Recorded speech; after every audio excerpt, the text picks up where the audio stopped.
When Donald Trump threatened military action against Nigeria, many stayed silent. But not PLO Lumumba. He called it what it truly is, a modern form of control dressed as protection. Because if Nigeria falls, Africa bleeds. And Lumumba's message is clear: hands off Nigeria. Do you agree with Lumumba? Should Africa stand up to every form of foreign intimidation? Drop your thoughts in the comments. And don't forget to like, share, and subscribe so this message reaches every African voice. Donald Trump is saying, if Nigeria cannot protect Christians, we are going to move in viciously. And we are going to do so to protect Christians. And I think Trump is being advised that the Nigerian government is working softly on this issue because President Bola Ahmed Tinubu is a Muslim, because Vice President Shetima is also a Muslim, and that if it were different, they would behave differently. But from where I sit, that is not necessarily the case. The situation in Nigeria must be understood from a historical context.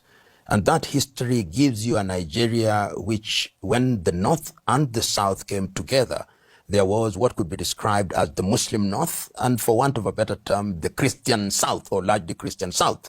But remember, there are also other African religions, but that is the preferred definition.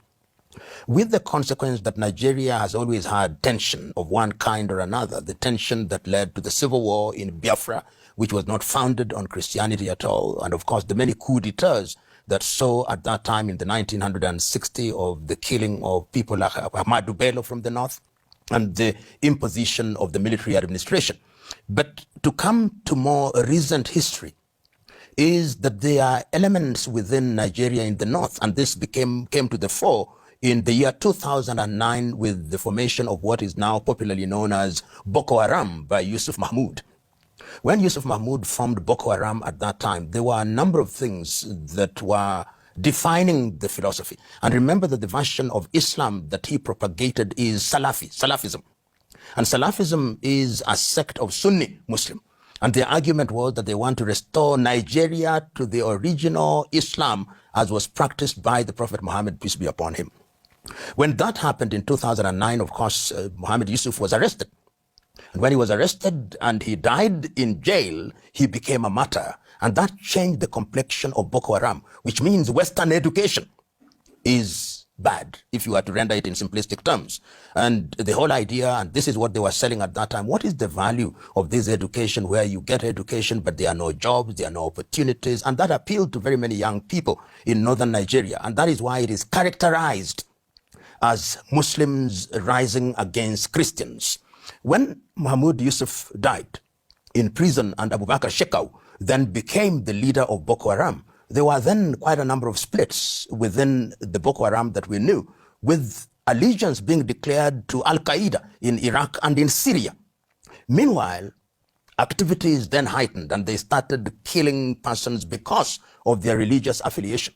But it must also be remembered that even Muslims were killed in the process. But the declaration was that we want to Islamize not only the northern part of Nigeria, but the entire Nigeria, and introduce Sharia law.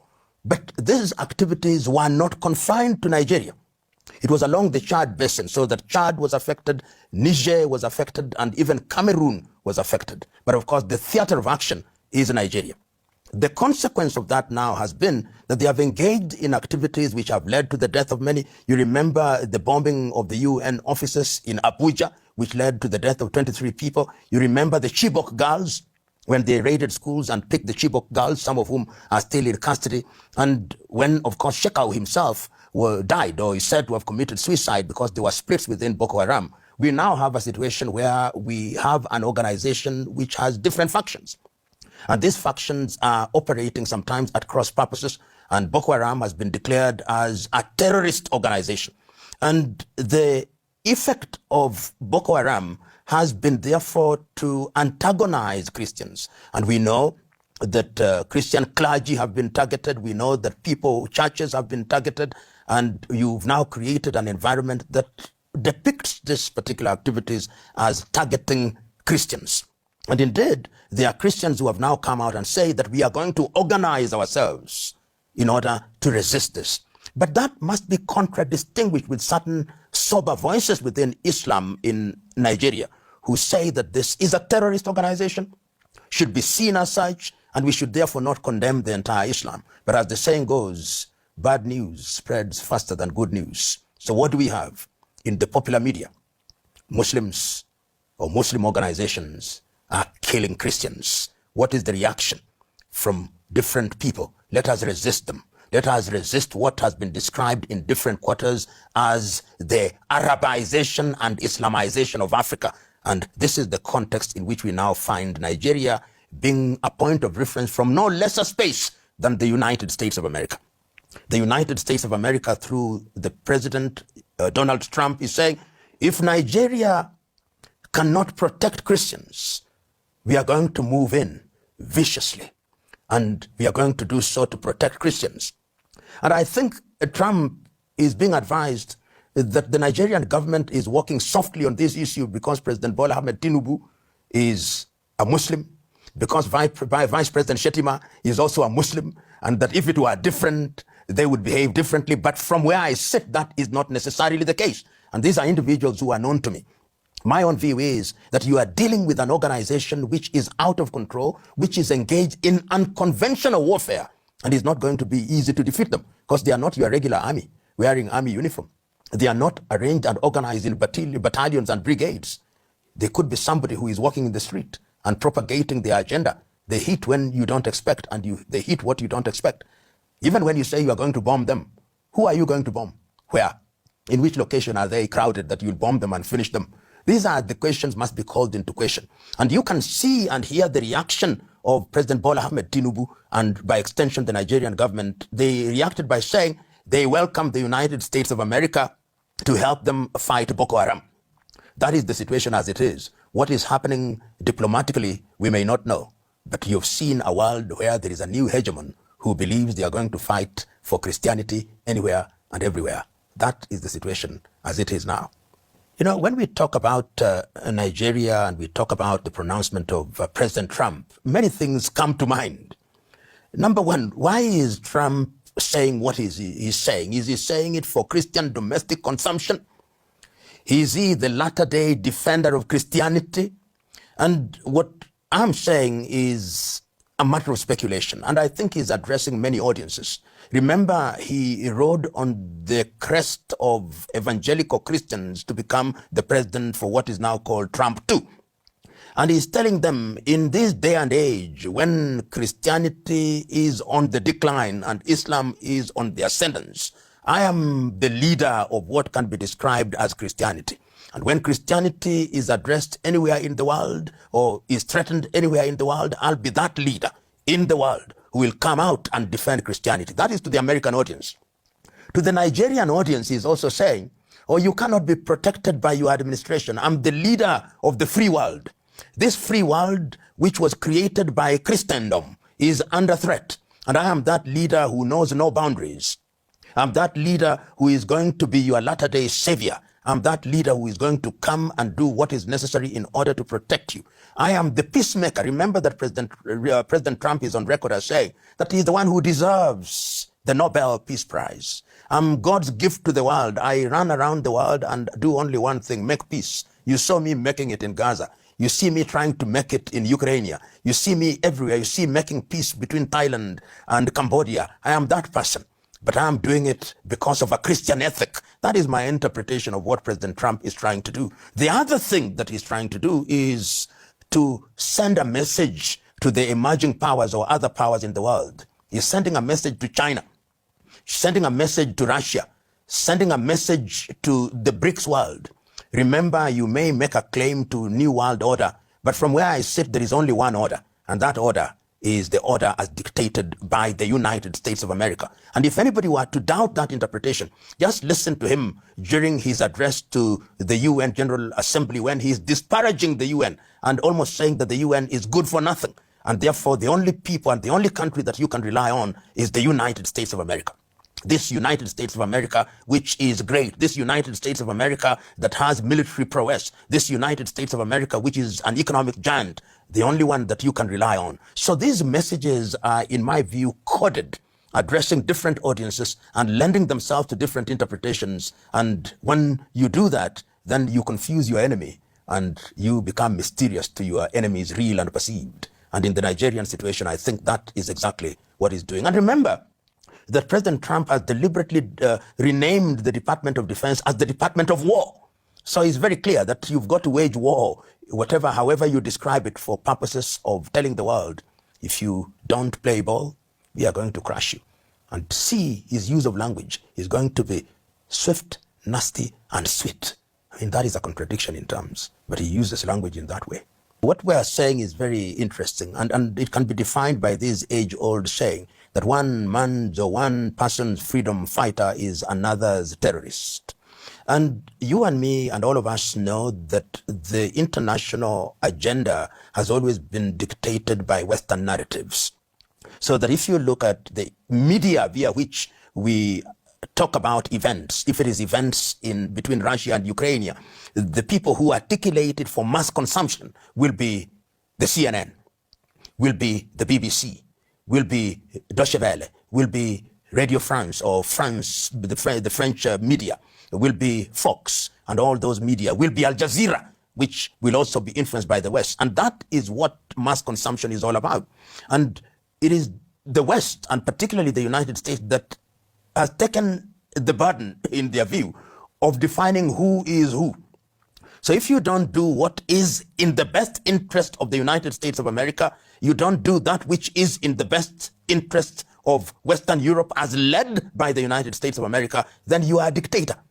You are a dictator because you are not doing their bidding. So Russia can say that you told us we are not moving 1 inch more to the east. And when they want to protect that with boots on the ground, you are a dictator. And that is not to be compared with what happened in the 1960s when the Russians, at the invitation of the Fidel Castro government, invited the Russians, and the Americans said, you cannot have Russian military hardware 90 kilometers away from the American shoreline. So it is the bullies always have their way, and they tell you what is right and what is wrong. That is the position in which we are. You and me have recently seen, those of us who are listening to this, who have seen what is happening in the United States of America, that there were riots or demonstrations throughout the United States of America in which Americans came out and says, no kings. And what were they saying? That their president appears to be governing through fiat, executive fiat. He's fighting everybody on site. He's fighting universities. He's fighting the military. He's fighting everybody on site. But yet, in popular media, even media that is not ordinarily pro-Trump, like CNN, are reluctant to label him a dictator. Fox, of course, will never allow him to be labeled a dictator, and even Western media will never label him a dictator. But you in Russia try to do that. You in China try to do that. You in Brazil try to do that. You in Nigeria try to do the same thing. You are a dictator who ought to be removed from office sooner rather than later. The narrative is defined by the United States of America and the European Union. And you can see how quick these institutions are normally inclined towards issuing statements about things. Sometimes they don't even understand. Sometimes they don't know. But they are quick to issue this statement and that statement and to condemn and say how they are going to interfere when it serves their interest. So it is still true, as this cliche goes, that international politics is still governed by the law of the jungle and through gunboat diplomacy. And that is what is happening. The weak are dominated. The strong dominate and define the agenda.